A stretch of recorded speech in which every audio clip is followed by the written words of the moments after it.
നമസ്തേ സ്വാമിജി. നമസ്തേ. ഇത് ലോകത്തിൽ ഇന്ന് പല മതങ്ങളും യുക്തിക്ക് മുമ്പിൽ തോറ്റുപോകുന്നവകളാണ്. ഇപ്പൊ സാമാന്യമായ യുക്തിക്ക് മുമ്പിൽ പല ചോദ്യങ്ങൾ ചോദിച്ചാൽ മതങ്ങളൊക്കെ തോൽക്കുമല്ലോ. അതെ. അപ്പൊ ഈ ശാസ്ത്രങ്ങളെ എങ്ങനെയാണ് സമീപിക്കേണ്ടത് യുക്തി എന്ന് പറയുന്നത്? നമ്മള് യുക്തിയുടെ ശാസ്ത്രത്തിന്റെ മാർഗമാണ് സ്വീകരിക്കേണ്ടത്. നമ്മള് ഏത് മേഖലയിലായാലും മനുഷ്യൻ എന്ന് പറയുമ്പോൾ അടിസ്ഥാനപരമായി അവൻ യുക്തിബോധമുള്ളവനാണ്. എല്ലാ ജീവികൾക്കും, അതായത് ഇന്ദ്രിയങ്ങളുള്ള എല്ലാ ജീവികൾക്കും കാണാനും കേൾക്കാനും മണക്കാനും ഒക്കെ ഉള്ള അധികാരം, കഴിവുണ്ട്.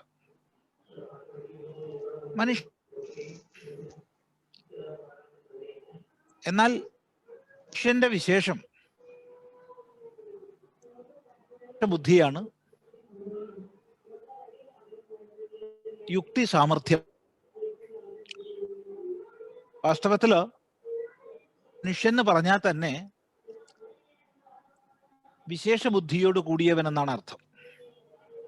അനേക അർത്ഥങ്ങളുണ്ട് മനുഷ്യ ശബ്ദത്തിന്. എങ്കിലും മനു അവബോധനെ എന്നുള്ള ധാതുവിൽ നിന്നാണ് മനുഷ്യ ശബ്ദം ഉണ്ടാവുന്നത്. മനുഷ്യൻ, മാനവൻ ഒക്കെ അതിൽ നിന്നുണ്ടാവുന്നതാ. സ്വാഭാവികമായിട്ട് നമ്മൾ ഇംഗ്ലീഷ് ഭാഷയിൽ മാൻ എന്നും ഒരു പ്രിഫിക്സ് ചേർത്ത് വുമൻ എന്നൊക്കെ പറയുന്നതെല്ലാം ഇതേ മനിൽ നിന്ന് തന്നെ വന്നതായിരിക്കണം. അതിനിടയ്ക്കൊന്ന് പറയാം, ഈ ചോദ്യം ചോദിക്കണ കുട്ടികൾ ഒഴിച്ച് ബാക്കിയുള്ളവരൊക്കെ ഒന്ന് മ്യൂട്ടാക്കി വെക്കുക.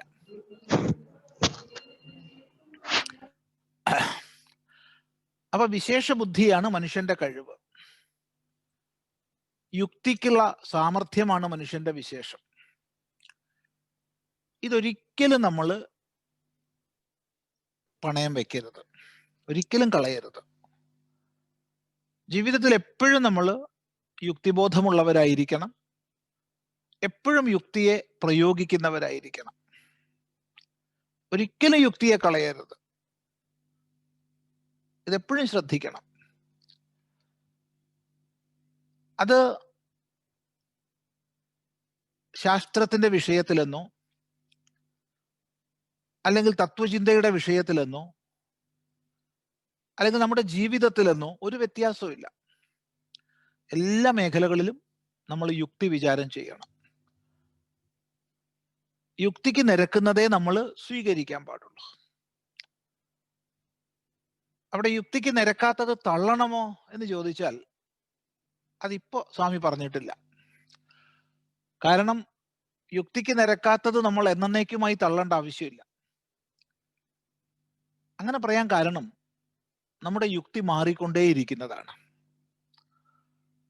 ഇന്നത്തെ നമ്മുടെ യുക്തി എന്ന് പറഞ്ഞാൽ ഈ നിമിഷം വരെ നമ്മൾ അറിഞ്ഞ അറിവിന്റെ അടിസ്ഥാനത്തിലാണ്. ഒരു 5 വർഷം മുമ്പുള്ള എൻ്റെ യുക്തി ആയിരിക്കില്ല ഇന്നത്തെ എൻ്റെ യുക്തി. ഈ കാലയളവിൽ ഞാൻ എന്തൊക്കെ പുതുതായിട്ട് അറിഞ്ഞോ അതിന്റെ അടിസ്ഥാനത്തിൽ എൻ്റെ യുക്തി കൂടുതൽ കൂടുതൽ വികസിക്കും. അതുകൊണ്ട് തന്നെ യുക്തി എന്നുള്ളത് മാറുന്ന ഒന്നാണ്. അതിനൊരു ഒട്ടനവധി ഘടകങ്ങളുണ്ട് ആ മാറ്റത്തിന്. ദേശം, കാലം, ഒട്ടനവധി ഘടകങ്ങളുണ്ട്. പക്ഷെ ഒരു സന്ദർഭത്തിൽ യുക്തിക്കനുസരിച്ച് സ്വീകരിക്കാൻ കഴിയുന്നത് മാത്രമേ നമ്മൾ സ്വീകരിക്കാൻ പാടുള്ളൂ. അല്ലാത്തത് എനിക്ക് അറിയില്ല, എനിക്ക് മനസ്സിലായിട്ടില്ല എന്ന് പറഞ്ഞ് മാറ്റി വെക്കാം. തള്ളരുത്, തള്ളേണ്ട ആവശ്യമില്ല.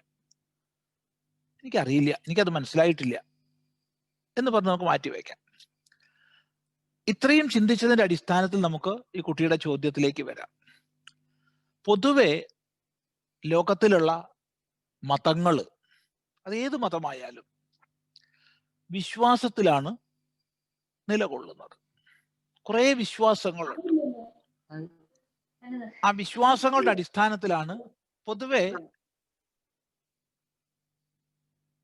പൊതുവെ മതങ്ങൾ നിലകൊള്ളുന്നത്. അവിടെ യുക്തി വിചാരത്തിനോ ശാസ്ത്രീയമായ സമീപനത്തിനോ സ്ഥാനമില്ല. അവിടെ പല പുസ്തകങ്ങളിലൂടെ പണ്ട് അവർ മാനിക്കുന്ന ആചാര്യന്മാർ എന്തു പറഞ്ഞോ അത് അതേപടി വിശ്വസിച്ച് സ്വീകരിക്കണം, ചോദ്യം ചെയ്യാൻ പാടില്ല. അതുകൊണ്ട് തന്നെ പൊതുവെ മതങ്ങൾ യുക്തിക്കും അതുകൊണ്ട് തന്നെ ശാസ്ത്രീയ വീക്ഷണങ്ങൾക്കും എതിരാണ്. നമ്മൾ എപ്പോഴും ഓർമ്മിക്കേണ്ടത് നമ്മൾ യുക്തിക്ക് കൊടുക്കേണ്ടുന്ന പ്രാധാന്യമാണ്. ഭാരതീയ ചിന്ത യുക്തിയുക്തമുപാദേയം വചനം ബാലകാദപി അന്യതൃണമിവ ത്യാജ്യം അപ്യുക്തം പത്മജന്മന എന്നുള്ളതാണ്. യുക്തിയുക്തമായത് കൊച്ചു കുട്ടി പറഞ്ഞാലും സ്വീകരിക്കണം. യുക്തിരഹിതമായത് സാക്ഷാൽ ബ്രഹ്മാവ് പറഞ്ഞാൽ പോലും പുല്ലുപോലെ കളയണം എന്നാ പറഞ്ഞ. ഇത് വാൽമീകി മഹർഷിയുടെ വാക്യങ്ങളാണ്. ഇത് യോഗവാസിഷ്ഠത്തിന്റെ വാക്യങ്ങളാണ്. അതുപോലെ നമ്മൾ വേദാന്ത ശാസ്ത്രം പഠിക്കുമ്പോൾ എപ്പോഴും യുക്തി വിചാരത്തെ പ്രോത്സാഹിപ്പിക്കും. അതുകൊണ്ട് നമുക്ക് ഒരു വിഷയം ശ്രദ്ധിച്ചാൽ മനസ്സിലാവും, ഭാരതീയ ശാസ്ത്രങ്ങളൊക്കെ തന്നെ കേവലം വേദാന്തമല്ല, എല്ലാ ശാസ്ത്രങ്ങളും ചോദ്യോത്തര രൂപങ്ങളിലാണ്. എല്ലാം ചോദ്യങ്ങൾക്കുള്ള ഉത്തരങ്ങളാണ്. ആരാണ് ചോദ്യം ചോദിക്കുക? കേവല വിശ്വാസി ഒരിക്കലും ചോദ്യം ചോദിക്കില്ല. അവൻ കേട്ടത് വിശ്വസിച്ചിരിക്കുന്നവനാ. അതുകൊണ്ട് അയാൾക്ക് ചോദ്യങ്ങളില്ല. ചോദ്യങ്ങൾ വരുന്നത് യുക്തിപൂർവ്വം ചിന്തിക്കുന്ന മനുഷ്യ മനസ്സിന് മാത്രമാണ്.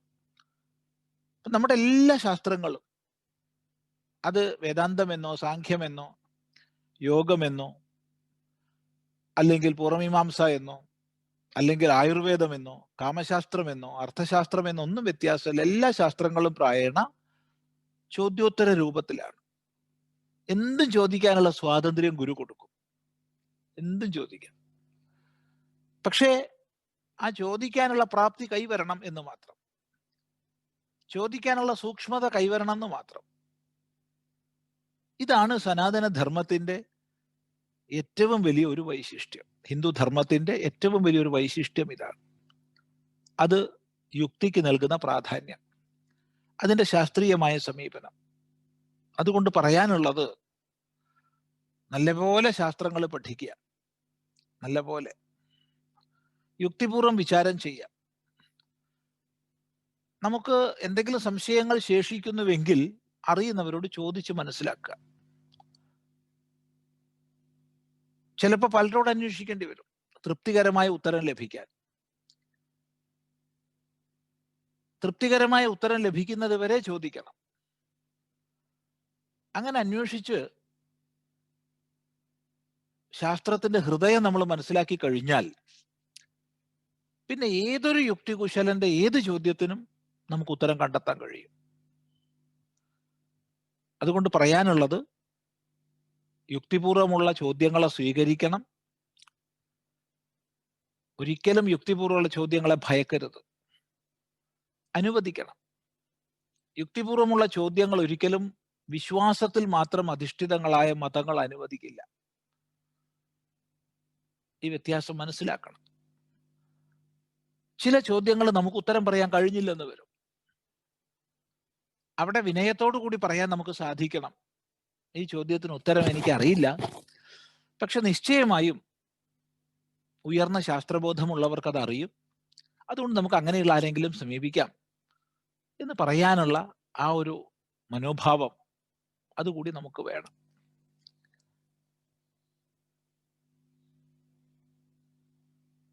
ഇവിടെ ഉപനിഷത്തിന്റെ ഒരു ശൈലിയുണ്ട്. ഉപനിഷത്തിന്റെ ശൈലി, ഒരിക്കൽ 6 ജിജ്ഞാസുക്കള് അവരുടെ വലിയ ചുട്ടുപൊള്ളിക്കുന്ന ചോദ്യങ്ങളുമായി പലയിടത്ത് സഞ്ചരിച്ചു. പല ഗുരുക്കന്മാരെടുത്ത് പോയി. അവിടെ നിന്നും പൂർണ്ണമായ മറുപടികൾ ലഭിച്ചില്ല. ചില കഷ്ണമുറിയൊക്കെ കിട്ടിയിട്ടുണ്ടാവും, പക്ഷെ അവർക്ക് തൃപ്തിയായിട്ടില്ല. അതുകൊണ്ട് അവർ അന്വേഷിച്ച് പോയിക്കൊണ്ടേയിരുന്നു. അങ്ങനെ അവര് പിപ്പലാദൻ എന്നുള്ള മഹർഷിയുടെ അടുത്തെത്തി. 6 പേരുണ്ട്, ഒക്കെ പ്രഗത്ഭന്മാരാ. പല പ്രദേശങ്ങളിൽ നിന്നും വന്നവരാ, ഒരു പ്രദേശത്തുള്ളവരല്ല. അതുകൊണ്ട് തന്നെ നമുക്ക് മനസ്സിലാക്കാം അവരുടെ ജീവിതയാത്രയിൽ പലയിടത്തുനിന്ന് വെച്ച് കണ്ടുമുട്ടി പരിചയപ്പെട്ടവരാണെന്ന് നമുക്ക് മനസ്സിലാക്കാം. അങ്ങനെ പിപ്പലാദ മഹർഷിയുടെ അടുത്തേക്ക് അവർ പോവുകയാണ്. അവർ വരുന്നത് കണ്ടപ്പോൾ മഹർഷിക്ക് മനസ്സിലായി ഇവര് ചോദ്യം ചോദിക്കാൻ വരിക, സംശയം ചോദിക്കാൻ വരിക. മഹർഷി അവരോട് പറഞ്ഞു, നിങ്ങളൊരു കാര്യം ചെയ്യൂ, നിങ്ങളൊക്കെ കേമന്മാര് തന്നെയാ, സമ്മതിച്ചു. പക്ഷേ 1 വർഷം ഇവിടെ താമസിക്കണം. ആ സമയത്ത് ഒരൊറ്റ ചോദ്യം ചോദിക്കരുത്. 1 വർഷം എൻ്റെ കൂടെ താമസിക്കണം. തപസ്സും ബ്രഹ്മചര്യവും ആയിട്ട് ശ്രദ്ധയോടുകൂടി താമസിക്കണം. അങ്ങനെ 1 വർഷം കഴിഞ്ഞ ശേഷം നിങ്ങൾക്ക് എന്ത് വേണമെങ്കിൽ ചോദിച്ചോളൂ. ഇന്ന വിഷയം ചോദിക്കാവൂ എന്ന് പറഞ്ഞില്ല. എന്നോട് കാമവിഷയങ്ങൾ ചോദിക്കരുതെന്ന് പറഞ്ഞില്ല. എന്നോട് അർത്ഥവിഷയങ്ങൾ ചോദിക്കരുതെന്ന് പറഞ്ഞില്ല. ഇന്നെന്ന വിഷയം എന്നോട് ചോദിക്കാൻ പാടുള്ളൂ എന്ന് പറഞ്ഞില്ല. എന്തും ചോദിക്കാം, പക്ഷെ എന്തിനും മറുപടിയില്ല. എനിക്ക് അറിയുന്ന വിഷയമാണെങ്കിൽ ഞാനതിന് മറുപടി തരാം എന്ന് പറഞ്ഞു.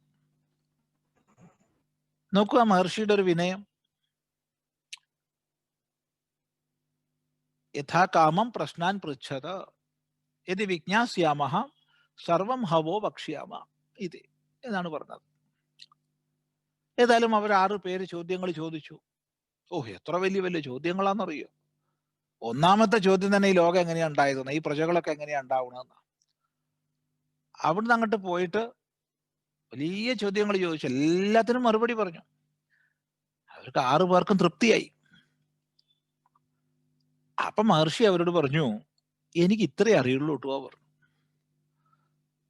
ഈ വിഷയത്തെ കുറിച്ച് എനിക്ക് ഇത്രേ അറിയുള്ളൂ.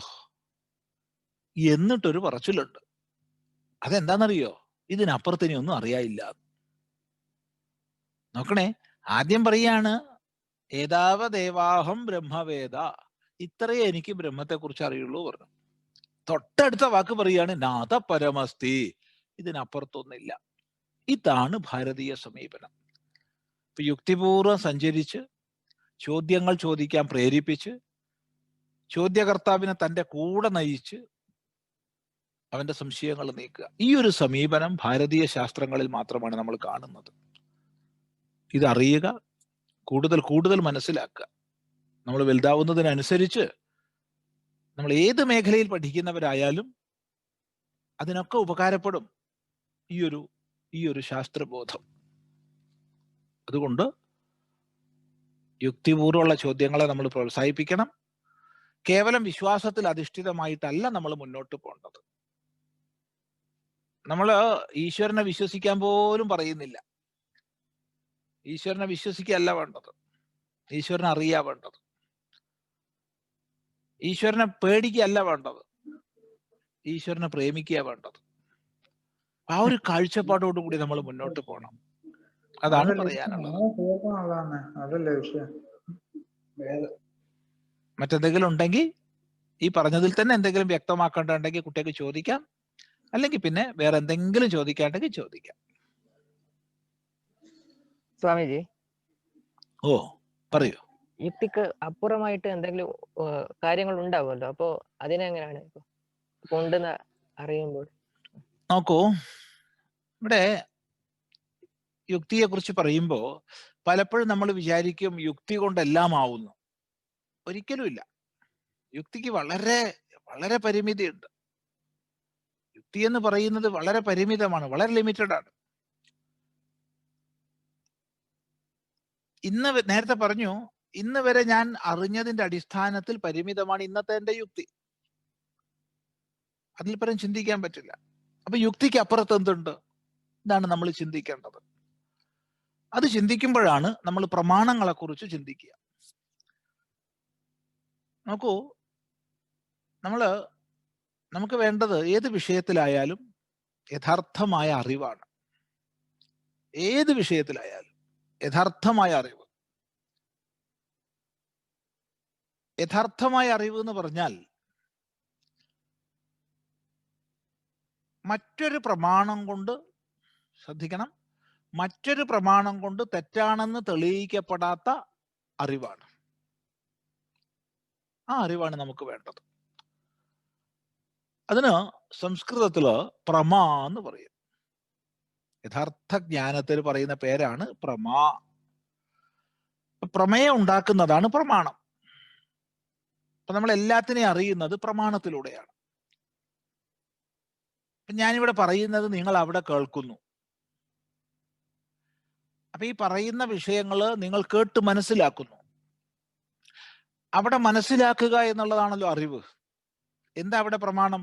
കേൾക്കുക എന്നുള്ളതാണ് പ്രമാണം.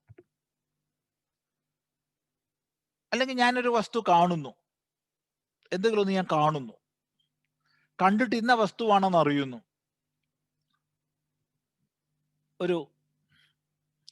ഇതൊരു എൻ്റെ മുമ്പിൽ ഒരു ടൈം പീസ് ഉണ്ട്, ഇതൊരു ടൈം പീസ് ആണെന്ന് ഞാൻ അറിഞ്ഞു.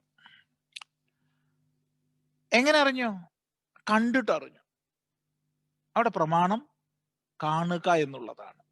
അപ്പൊ കാണുക, കേൾക്കുക, മണക്കുക, രുചിക്കുക, സ്പർശിക്കുക, ഈ പ്രമാണങ്ങളിലൂടെ നമ്മൾ അറിയും.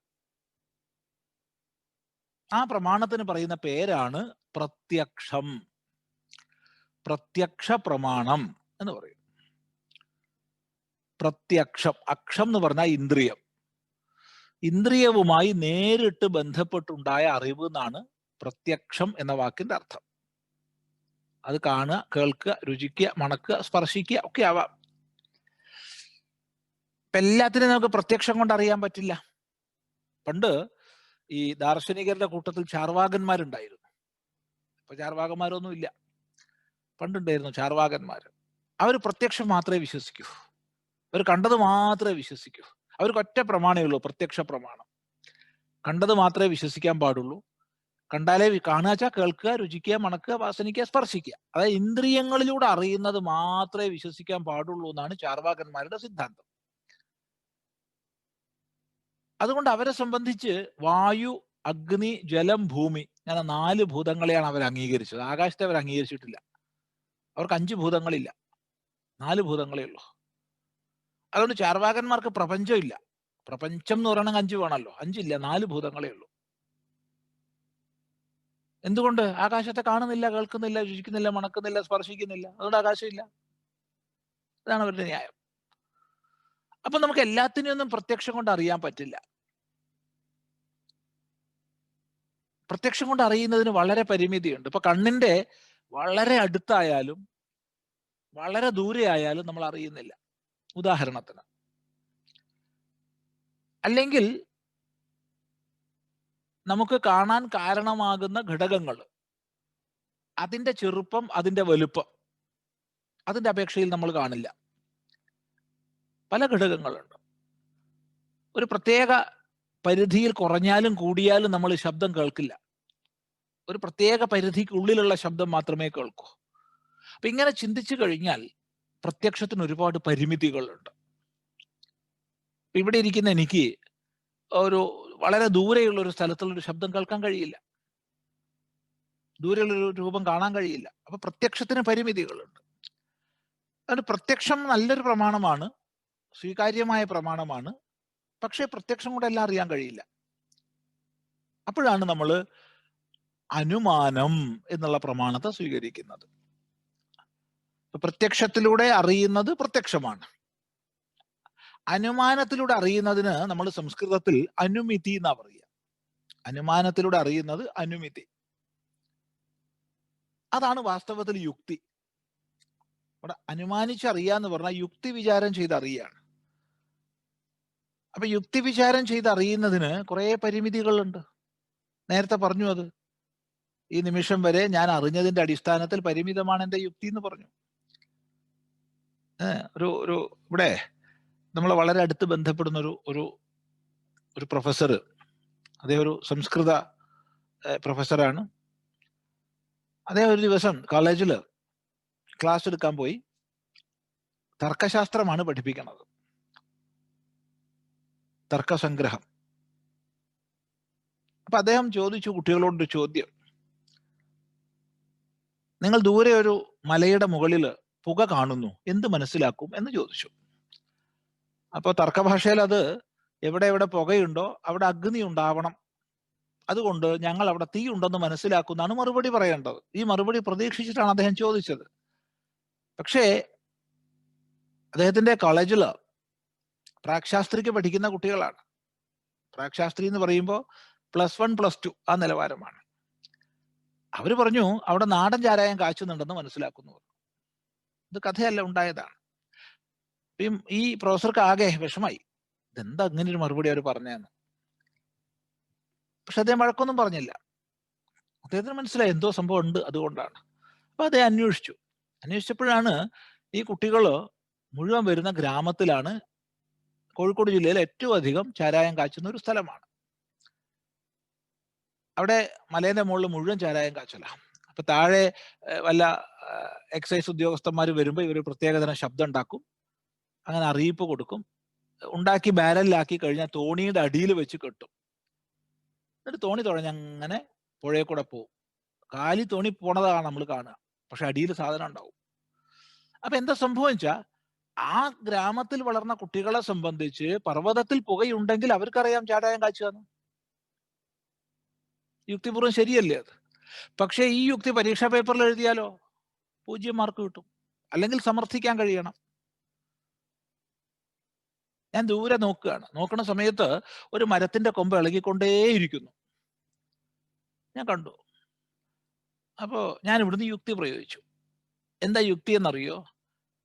അവിടെ നല്ല കാറ്റുണ്ട്, ആ പ്രദേശത്ത് കാറ്റുണ്ട്. എന്തുകൊണ്ട്? കാറ്റുള്ളിടത്ത് മരക്കൊമ്പ് ഇളകും, അവിടെ മരക്കൊമ്പ് ഇളകുന്നു, അതുകൊണ്ട് അവിടെ കാറ്റുണ്ടായിരിക്കണം എന്ന് ഞാൻ മനസ്സിലാക്കി. പിന്നീട് ഞാൻ അവിടെ ചെന്ന് പരിശോധിച്ചപ്പോ അവിടെ കാറ്റൊന്നും ഉണ്ടായിട്ടില്ല. ആ മരത്തിന്റെ ചില്ലകൾക്കുള്ളിൽ ഒരു കുരങ്ങൻ ഇരുന്നിട്ട് കുലുക്കുകയാണ്. അപ്പൊ അവിടെ കുലുങ്ങുന്നുണ്ട് എന്ന് പറഞ്ഞാൽ ശരിയാ, പക്ഷെ കാറ്റുണ്ടെന്ന് പറഞ്ഞതോ തെറ്റി. ഇങ്ങനെ അനുമാനത്തിന് ഒരുപാട് ന്യൂനതകളുണ്ട്. അനുമാനം നല്ലതാണ്, അപ്പൊ യുക്തി നല്ലതാണ്, പക്ഷെ യുക്തിക്ക് ഒരുപാട് ന്യൂനതകളുണ്ട്. യുക്തി എല്ലായിടത്തും വിജയിക്കില്ല, ഒരു സ്ഥലത്ത് വിജയിക്കില്ല. കാരണം മനസ്സിന്റെ പരിമിതിക്ക് ഉള്ളിൽപ്പെട്ട വിഷയങ്ങളെ മാത്രമേ യുക്തിക്ക് വിധേയമാക്കാൻ പറ്റൂ. എന്തെങ്കിലും ഒന്നിന് നാമമോ രൂപമോ ഗുണമോ ക്രിയയോ സംബന്ധമോ ജാതിയോ ഉണ്ടെങ്കിൽ മാത്രമേ അത് മനസ്സിന് വിഷയമാകൂ.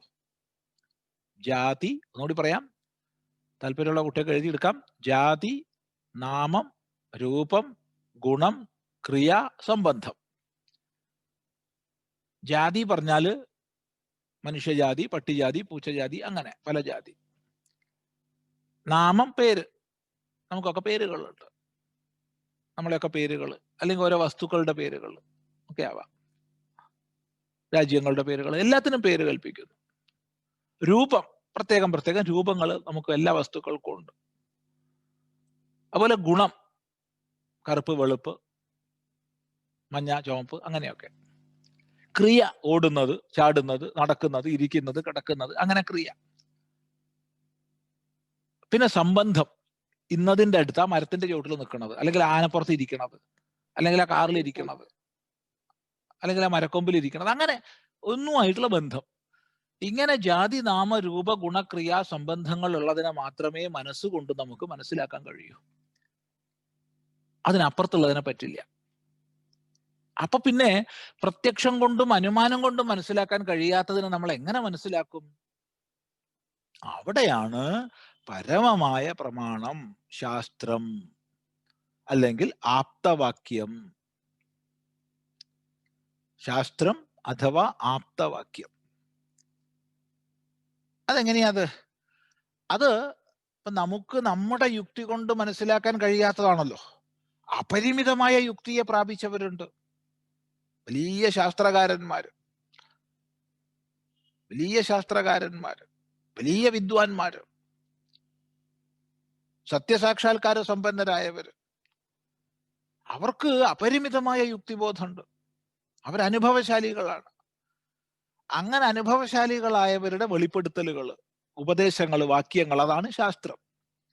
ഇപ്പൊ പ്രത്യക്ഷം, അനുമാനം, ശാസ്ത്രം അഥവാ ആഗമം അഥവാ വേദം അല്ലെങ്കിൽ ആപ്തവാക്യം എന്നൊക്കെ പറയാം. ഇങ്ങനെയാണ് പ്രമാണങ്ങളുടെ ഒരു ഘടന. ഇവിടെ ഈ ആപ്തവാക്യവും അതെ കണ്ണും പൂട്ടി പഠിക്കാൻ ഒരു ആചാര്യനും പറഞ്ഞു തന്നിട്ടില്ല. ആപ്തവാക്യങ്ങളെ പഠിക്കുന്ന സമയത്തും നമ്മൾ യുക്തിപൂർവ്വം ചിന്തിക്കണം. കാരണം മുഖ്യ ഉപദേശം ഉണ്ടാവും, ആ ഉപദേശത്തെ സമർത്ഥിക്കാൻ വേണ്ടി പറയുന്ന കഥകളും ദൃഷ്ടാന്തങ്ങളും ഒക്കെ ഉണ്ടാവും. പിന്നെ ഒരു തലത്തിൽപ്പെട്ട ആളോട് പറയുന്ന ഭാഷയിലായിരിക്കില്ല വേറൊരു തലത്തിൽപ്പെട്ട ആളോട് പറയുക. അപ്പൊ ഇതൊക്കെ മനസ്സിലാക്കിയിട്ട് വേണം നമ്മൾ ശാസ്ത്രത്തെ അനുസന്ധാനം ചെയ്ത് അതിന്റെ സൂക്ഷ്മാർത്ഥം മനസ്സിലാക്കാൻ. അപ്പോൾ യുക്തി കൊണ്ട് മനസ്സിലാക്കാൻ കഴിയാത്തതിനെ മനസ്സിലാക്കിപ്പിക്കുന്നതിനാണ് ആഗമം അല്ലെങ്കിൽ വേദം അല്ലെങ്കിൽ ശാസ്ത്രം. അതിനെ ആപ്തവാക്യം എന്നും പറയാം. ഇതാണ് ആ കുട്ടി ചോദിച്ചതിനുള്ള മറുപടി. നമസ്തേ.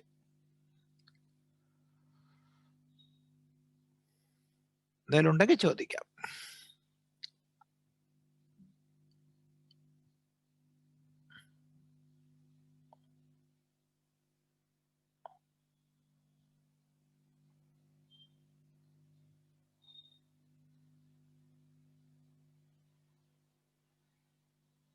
മക്കൾക്ക് എന്തുണ്ടെങ്കിലും ചോദിക്കാം.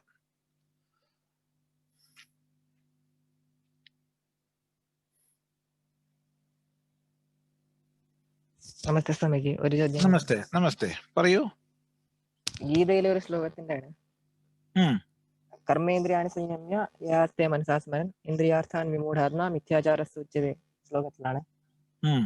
അവിടെ മനസ്സിനെ നിയന്ത്രിക്കാൻ പറ്റുന്നില്ലെങ്കിൽ ഇന്ദ്രിയ കർമ്മേന്ദ്രിയങ്ങളെ കൊണ്ട് കർമ്മങ്ങളെ നിയന്ത്രിച്ചിട്ട് കാര്യമില്ല എന്ന് പറയുന്ന പോലെ തോന്നി. അത് അവിടെ മനസ്സിലായി. അത് മനസ്സിനെ പൂർണ്ണമായി നിയന്ത്രിക്കാൻ കഴിയാത്ത ഒരാള് കർമ്മേന്ദ്രിയങ്ങളെ നിയന്ത്രിച്ചിട്ട് കാര്യമില്ല എന്ന അർത്ഥത്തിൽ അത് എടുക്കാൻ പാടില്ല. അങ്ങനെ അർത്ഥം അവിടെ ഇല്ല. അത് വേറൊരു പ്രകരണമാണ്. അതിലേക്ക് നമുക്ക് വരാം. അതിനു മുമ്പ് ഈ പറഞ്ഞ വിഷയം പറയാം. ഒരു മനുഷ്യനെ സംബന്ധിച്ച് അവന്റെ മനസ്സ് ആണല്ലോ അവനെ ഇന്ദ്രിയങ്ങളുടെ പ്രവൃത്തി തള്ളിവിടുന്നത്, വിഷയങ്ങളിലേക്ക് തള്ളിവിടുന്നത് മനസ്സാണ്. അതേസമയത്ത് മനസ്സിനെ വലിച്ചു കൊണ്ടുപോകുന്നതോ ഇന്ദ്രിയങ്ങളാണ്. ഇത് രണ്ടും ഒത്തൊരുമിച്ചാ പ്രവർത്തിക്കുന്നത്. ഇന്ദ്രിയങ്ങൾ മനസ്സിനെ വലിക്കുന്നു, മനസ്സ് ഇന്ദ്രിയങ്ങളെ തള്ളുന്നു. ഈ വലിയും തള്ളും ഒന്നിച്ച് നടക്കുമ്പോഴാണ് നമ്മൾ വിഷയങ്ങളിൽ ചെന്നുപോയി വീഴുന്നത്.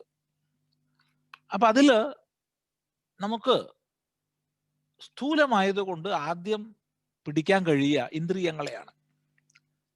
മനസ്സ് സൂക്ഷ്മമായതുകൊണ്ട് പിടിക്കുക അത്ര എളുപ്പമല്ല. അതുകൊണ്ട് ഇന്ദ്രിയങ്ങൾ മനോനിയന്ത്രണം വന്നിട്ടില്ലെങ്കിൽ പോലും ഇന്ദ്രിയ നിയന്ത്രണം ശീലിക്കണം, നിർബന്ധമാണ്. നിങ്ങളൊന്ന് പരീക്ഷ ഉണ്ട്, നിങ്ങളൊക്കെ സ്കൂളിൽ പരീക്ഷ ഉണ്ട്, പരീക്ഷയ്ക്ക് നിങ്ങൾ പോവുകയാണ്. പരീക്ഷയ്ക്ക് പോണ സമയത്ത് റോഡരികിൽ എന്തെങ്കിലും ഒരു കളി കാണുകയാണ്. കളി അല്ലെങ്കിൽ എന്തെങ്കിലും ഒരു വികൃതി, ഇന്നതെന്ന് പറയുന്നില്ല, അല്ലെങ്കിൽ വിശേഷമായിട്ട് എന്തെങ്കിലും ഒരു കഴിക്കാനുള്ള സാധനം, എന്തെങ്കിലും. അവിടെ നമ്മുടെ മനസ്സിന് അതിനോട് താല്പര്യമുണ്ട്, മനസ്സിന് വലിയ താല്പര്യമുണ്ട്, വളരെ ആഗ്രഹമുണ്ട് അതിൽ ഏർപ്പെടാൻ. ഇന്ദ്രിയങ്ങൾ അതിലേക്ക് ചെന്ന് വീഴുകയും ചെയ്യും. കണ്ണിന് ഇഷ്ടമാണ് അത് കണ്ടുകൊണ്ട് നിൽക്കാൻ, ചെവിക്ക് ഇഷ്ടമാണ് അത് കേട്ടുകൊണ്ട് നിൽക്കാൻ, നാക്കിന് ഇഷ്ടമാണ് അത് രുചിച്ചു നോക്കാൻ, മൂക്കിന് ഇഷ്ടമാണ് അത് മണക്കാൻ, ത്വക്കിന് ഇഷ്ടമാണ് അത് സ്പർശിക്കാൻ എന്ന് വിചാരിച്ചോളൂ.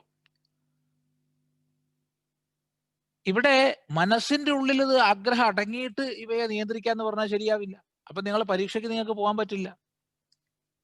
അവിടെ മനസ്സിൽ ആഗ്രഹം ഉണ്ടെങ്കിൽ പോലും ഈ ഇന്ദ്രിയങ്ങളെ നമ്മൾ കുറച്ചൊന്ന് നിയന്ത്രിച്ച്, ഇപ്പൊ എനിക്ക് മുഖ്യം പരീക്ഷയാണ്, അതുകൊണ്ട് ഞാനിപ്പോ സ്കൂളിൽ പോയിട്ട് പരീക്ഷ അറ്റൻഡ് ചെയ്തിട്ട് പിന്നെ ഫ്രീ ടൈമിൽ ഇത് ചെയ്യാം എന്ന് വിചാരിക്കുക വേണ്ടത്. അത്രേ സാധിക്കൂ. അല്ലാതെ മനസ്സ് പൂർണ്ണമായി നിയന്ത്രിതമായിട്ട് ഞാൻ ഇന്ദ്രിയങ്ങളെ നിയന്ത്രിക്കാം എന്ന് പറഞ്ഞാൽ ആർക്കും ഇന്ദ്രിയങ്ങളെ നിയന്ത്രിക്കാൻ പറ്റില്ല. അത് പ്രത്യേകം ശ്രദ്ധിക്കുക. ഇനി ആ ശ്ലോകത്തിലേക്ക് വരാം. ഈ കുട്ടി ഇവിടെ പറഞ്ഞ ശ്ലോകം കർമ്മേന്ദ്രിയാണി സംയമ്യ യ ആസ്തേ മനസാ സ്മരൻ ഇന്ദ്രിയാർത്ഥാൻ വിമൂഢാത്മാ മിഥ്യാചാരസ ഉച്യതേ എന്നുള്ളതാണ്. അതായത് ഒരാള് അയാള് ഞാൻ വലിയ യോഗിയാണ്, അല്ലെങ്കിൽ ഞാൻ വലിയ സന്യാസിയാണ്, ഞാൻ വലിയ ഉപാസകനാണ് എന്നൊക്കെ സ്വയം കൽപ്പിച്ച്, അല്ലെങ്കിൽ അങ്ങനെ നടിച്ച്, അങ്ങനെ തന്നെ തന്നെ പഠിപ്പിച്ച് അങ്ങനെ ഇരിക്കുക. കർമ്മേന്ദ്രിയങ്ങളെ കൊണ്ടൊന്നും ചെയ്യുന്നില്ല.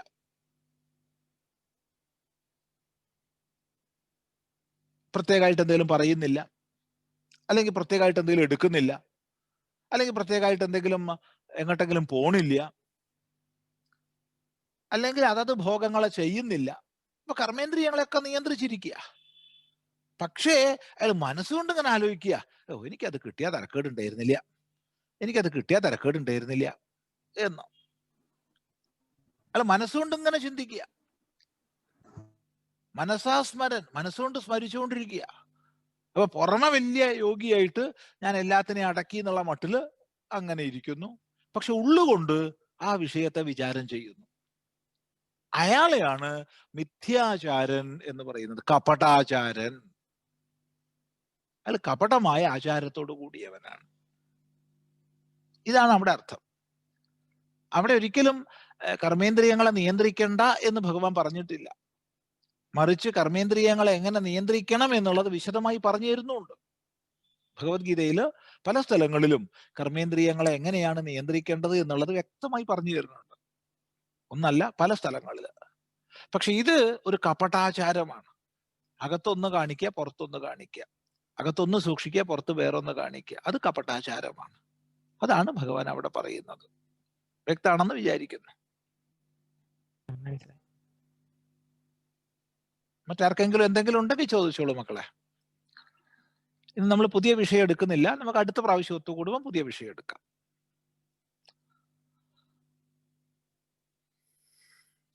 എന്തുണ്ടെങ്കിലും ചോദിക്കാം മക്കൾക്ക്. ഇന്നതേ ചോദിക്കാവുന്നില്ല, എന്തും ചോദിക്കാം.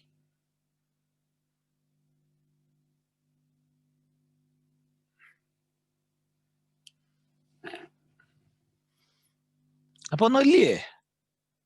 ഒന്നുമില്ലാത്ത സന്തോഷം. നമസ്തേ സ്വാമിജി. നമസ്തേ.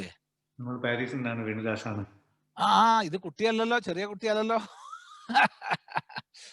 നമസ്തേ സ്വാമിജി. നമസ്തേ. നമസ്തേ. അവസരം അനുചിതമാകും അറിഞ്ഞുകൂടാ, എന്നാലൊരു ചോദ്യം ഉണ്ട് സ്വാമിജി. ഈ ശൈശവത്തിലും ബാലദശയിലും ഒക്കെ കുട്ടികൾക്ക് പ്രകൃതിജമായ പലതരത്തിലുള്ള ഭയങ്ങൾ ഉണ്ടാകാറുണ്ടല്ലോ. അത് മാതാപിതാക്കളോടോ മുതിർന്നവരോടോ വേണ്ട വിധത്തിൽ പ്രകടിപ്പിക്കാറും ഇല്ലാതായിട്ടാണ് പതിവ്. അപ്പൊ അത് ഭാവിയിൽ അവർക്ക് പലതരത്തിലുള്ള വൈഷമ്യങ്ങൾക്കും വഴിതെളിക്കുന്നുണ്ട്. ഇത് അവരെ ഇത് പറയാൻ പ്രാപ്തരാക്കേണ്ടതും പറഞ്ഞാൽ അത് അവരോട് എങ്ങനെ സമീപിക്കണം എന്നുള്ളതും നമ്മൾ പരിഗണിക്കേണ്ടതല്ലേ? അതെങ്ങനെയാണ് എന്ന് പറഞ്ഞു. തീർച്ചയായിട്ടും കുട്ടികളോട് പറയാനുള്ള ഉത്തരം, നമുക്ക് വളരുന്ന ഘട്ടത്തില് നമ്മുടെ ഉള്ളില് പലതരം വികാര വിക്ഷോഭങ്ങൾ വരും. അതിന് പല കാരണങ്ങളുണ്ട്. നമ്മൾ ജീവിക്കുന്ന സാഹചര്യം,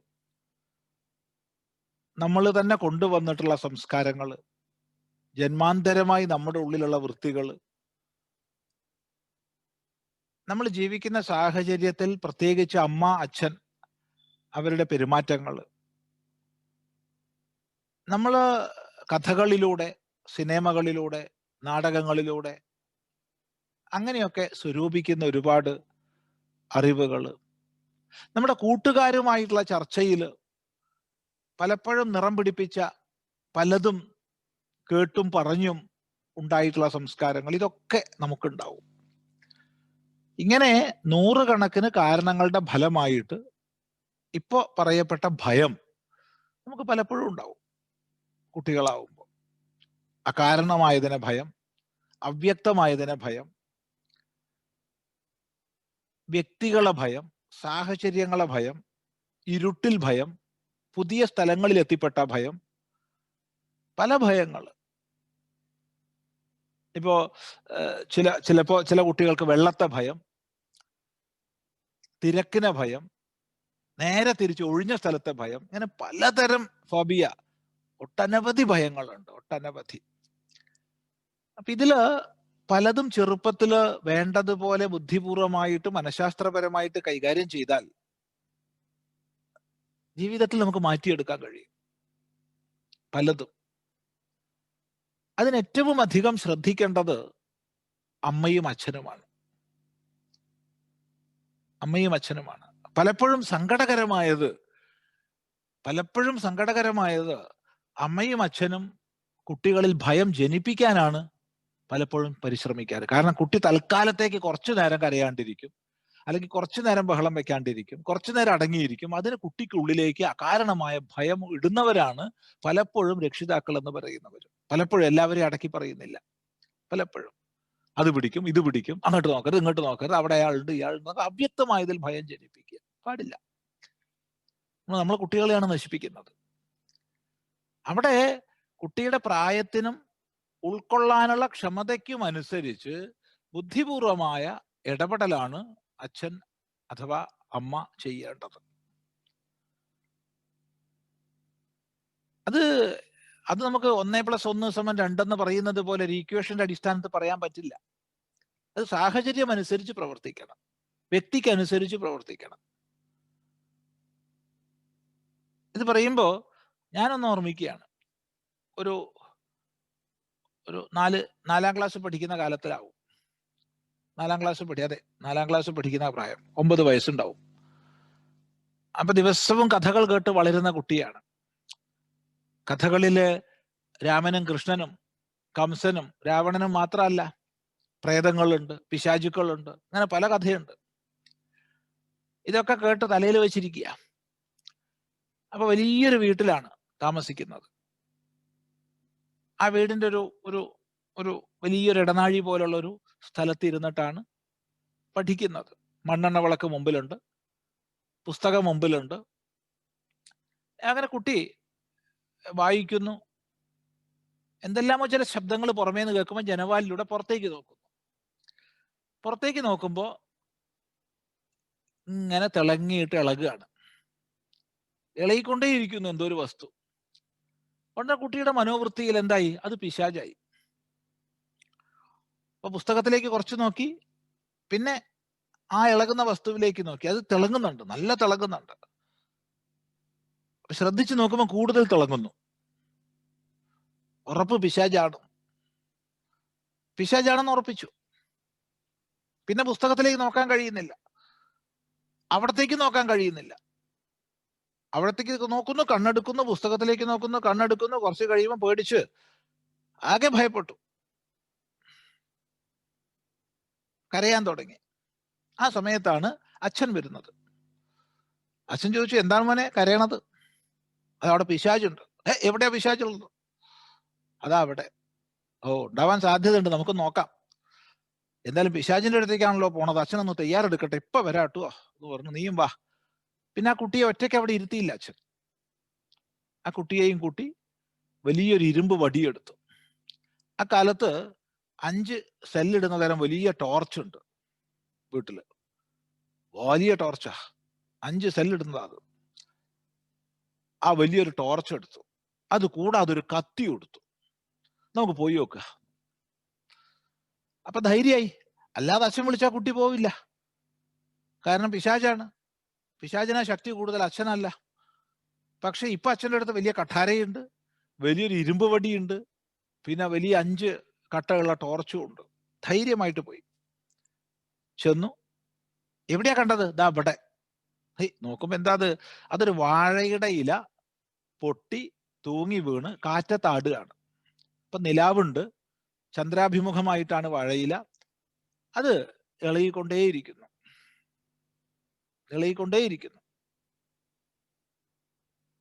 മനസ്സിലായില്ലേ അത് എന്താണ് വസ്തു? ഇത് വാഴയിലയാണ്. ഇനി മോനും തൊട്ടു നോക്ക്. തൊട്ടു.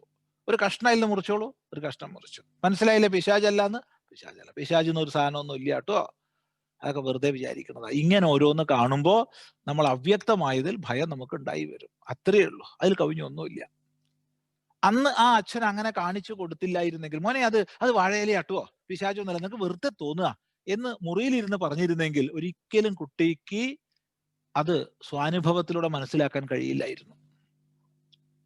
അവിടെ സ്വാനുഭവത്തിലൂടെ കുട്ടിക്ക് ബോധിപ്പിച്ചു, ഇനി ഒരിക്കലും ആ വാഴയില പിശാചാവില്ല. ഇങ്ങനെ നമ്മൾ കുട്ടികളെ അവർക്ക് മനസ്സിലാവുന്ന രീതിയിൽ നമുക്ക് അറിയിക്കാൻ കഴിയാണ്. ഇതൊരു ദൃഷ്ടാന്തം പറഞ്ഞെന്ന് മാത്രം. പലപ്പോഴും കുട്ടികൾക്ക് ഉണ്ടാവുന്ന പല അനുഭവങ്ങൾ അവർക്ക് രക്ഷിതാക്കളോട് പങ്കുവെക്കാൻ ചിലപ്പോൾ ഭയം ഉണ്ടാവും, അല്ലെങ്കിൽ ജാള്യത ഉണ്ടാവും. ഉദാഹരണം പറഞ്ഞാൽ, വളർന്നു വരുന്ന പ്രായത്തിലുള്ള കുട്ടികൾക്ക് അവർക്ക് ശാരീരികമായി ചില ലൈംഗികതയും മറ്റുമായി ബന്ധപ്പെട്ട ദുരനുഭവങ്ങൾ ഉണ്ടാവുമ്പോൾ അവർക്ക് അമ്മയോട് അച്ഛനോട് അത് പങ്കുവെക്കാൻ മടിയുണ്ടാവും, അല്ലെങ്കിൽ ഭയം ഉണ്ടാവും. ഇവിടെ അമ്മയുടെ അച്ഛൻ്റെ കഴിവാണ് കുട്ടിക്ക് എന്തും തുറന്നു പറയാം, എന്ത് പറഞ്ഞാലും ഒരു സുഹൃത്തായിട്ട് ഞാൻ കേൾക്കും എന്നുള്ള ഒരു തിരിച്ചറിവ് കുട്ടിക്ക് ഉണ്ടാക്കി കൊടുക്കേണ്ടത് അച്ഛൻ്റെ അമ്മയുടെ കർത്തവ്യമാണ്. അങ്ങനെ ഒരു കൂട്ടുകാരനായിട്ട് കൂട്ടുകാരിയായിട്ട് അച്ഛനും അമ്മയ്ക്കും ഇരിക്കാൻ സാധിക്കുമെങ്കിൽ കുഞ്ഞെല്ലാം ഷെയർ ചെയ്യും, ഒരു സംശയവും. അങ്ങനെ ഷെയർ ചെയ്യുമ്പോൾ പ്രത്യക്ഷമായി നമുക്ക് അംഗീകരിക്കാൻ പറ്റാത്തത് കുഞ്ഞു ചെയ്താലും നമ്മൾ അവിടെ ശാസിക്കുകയോ ശിക്ഷിക്കുകയോ ചെയ്യരുത്. മറിച്ച് മനഃശാസ്ത്രപരമായി പറയാനും അത്തരം സാഹചര്യങ്ങളെ ഒഴിവാക്കാൻ എന്ത് ചെയ്യണം എന്നുള്ളത് പഠിപ്പിക്കുക വേണ്ടത്. ഇത് വളരെയധികമാണ് നമ്മൾ ഇന്നത്തെ സമൂഹത്തിൽ, വളരെയധികമാണ്. അതുകൊണ്ട് പ്രായോഗികമായി കുട്ടികൾക്ക് എന്തും പങ്കുവെക്കാം എന്നുള്ള മാനസിക ഭാവം വീടുകളിൽ ഉണ്ടാക്കണം. കുട്ടികൾ പങ്കുവെച്ചാൽ അതിന് കുട്ടിക്ക് ഉൾക്കൊള്ളാൻ കഴിയുന്ന രീതിയിൽ നമ്മളെടുത്ത് മറുപടി കിട്ടും എന്നുള്ള ഒരു അറിവും ഉണ്ടായിരിക്കണം.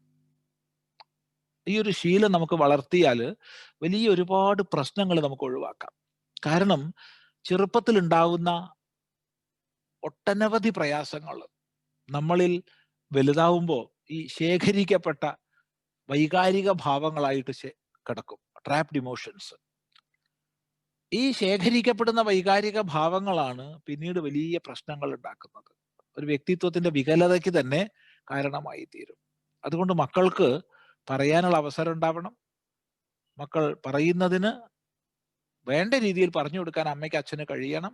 ഇല്ലെങ്കിൽ മക്കളെ എനിക്കിതിന് അറിയില്ല മറുപടി പറയാൻ, നമുക്ക് രണ്ടുപേർക്കും കൂടി ഇന്നൊരാളെടുത്ത് പോവാം എന്ന് പറഞ്ഞിട്ട് നമുക്ക് ഉപദേശം തരാൻ കഴിയുന്ന ഒരാളുടെ അടുത്തേക്ക് മക്കളുടെ കൂടെ നമുക്ക് പോയിട്ട് പറഞ്ഞു കൊടുക്കാം. ഇങ്ങനത്തെ ഒരു സമീപനം എടുത്തു കഴിഞ്ഞാൽ അത് വലിയൊരു ഒരു പതനത്തിൽ നിന്ന് മക്കളെ ഭാവിയിൽ രക്ഷിക്കും, ഒരു സംശയവുമില്ല. അവിടെ ചോദിച്ചത് നന്നായി, ഒരു വിരോധവും ഇല്ല. നമുക്ക് കുട്ടികൾക്ക് എന്തെങ്കിലും വേറെ ചോദിക്കാനുണ്ടെങ്കിൽ ചോദിക്കാം, ഒന്നുമില്ലെങ്കിൽ നമുക്ക് ഇന്ന് അവസാനിപ്പിക്കാം.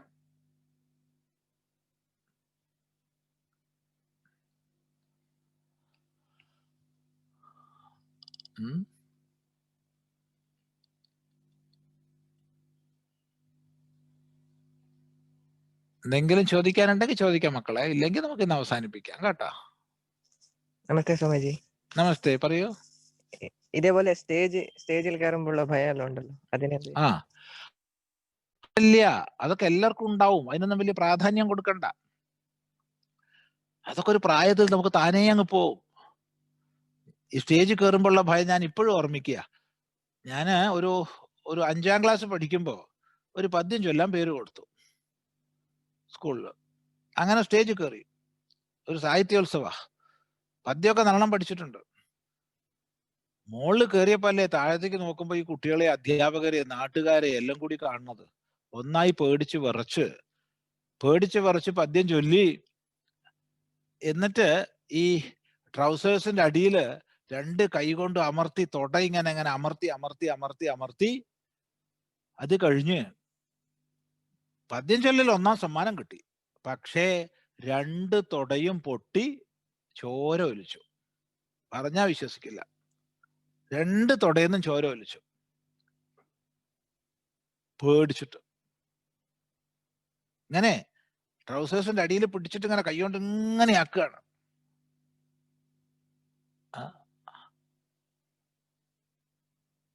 പക്ഷേ അതാ പ്രായത്തിൽ അത് കഴിയും. 2-3 പ്രാവശ്യം ഫേസ് ചെയ്ത ഏത് പ്രശ്നം ജീവിതത്തിൽ നമ്മൾ ഫേസ് ചെയ്തേ മതിയാവും. എപ്പോഴും എന്ത് പ്രശ്നമാണെങ്കിലും ജീവിതത്തിൽ നമ്മൾ അഭിമുഖീകരിക്കണം. ഒരു പ്രശ്നം പ്രശ്നമായിരിക്കുന്നത് അഭിമുഖീകരിക്കുന്നത് വരെ മാത്രമാണ്. അഭിമുഖീകരിച്ചാൽ പിന്നെ പ്രശ്നമില്ല. അഭിമുഖീകരിച്ചാൽ നമുക്ക് മനസ്സിലാവും അത് നമുക്ക് കരുത്ത് തന്നു, കഴിവ് തന്നു, അത് നമ്മളെ കൂടുതൽ ശക്തരാക്കി നമുക്ക് മനസ്സിലാവും. ഇത് സ്റ്റേജിൽ പോകുന്ന വിഷയമല്ല, ഏത് വിഷയത്തിലും ഒരു പ്രശ്നം പ്രശ്നമായിരിക്കുന്നത് അഭിമുഖീകരിക്കുന്നത് വരെ മാത്രമാണ്. അഭിമുഖീകരിച്ച് കഴിഞ്ഞാൽ പിന്നെ അത് പ്രശ്നമല്ല. അപ്പോഴാണ് നമുക്ക് മനസ്സിലാവുക എൻ്റെ ജീവിതത്തിൽ അത് എനിക്ക് കൂടുതൽ ശക്തി തന്നിരിക്കുന്നു എന്ന് മനസ്സിലാവും. ഇതാണ് മനസ്സിലാക്കേണ്ടത്. പറയൂ, ആരോ ഒരു കുട്ടി ചോദിച്ചിട്ടുണ്ട്. ഇതാ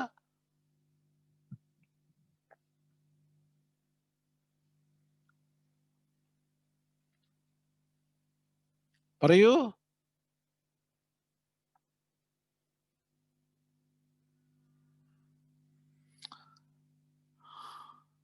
അങ്ങനെയാണെങ്കിൽ നമുക്ക് ഇന്ന് അവസാനിപ്പിച്ചിട്ട് അടുത്ത ഞായറാഴ്ച അല്ല, അത് കഴിഞ്ഞിട്ടുള്ള ഞായറാഴ്ച ഒത്തുകൂടാം. അടുത്ത ഞായറാഴ്ച മറ്റേ വിഭാഗം കുട്ടികൾക്ക്, ഇത് കഴിഞ്ഞ് അടുത്തതിൽ ഒത്തുകൂടാം കേട്ടോ. വളരെ സന്തോഷം. നമുക്ക് ഒത്തുചേർന്ന് ഗുരുവന്ദനം ചൊല്ലിയിട്ട് അവസാനിപ്പിക്കാം.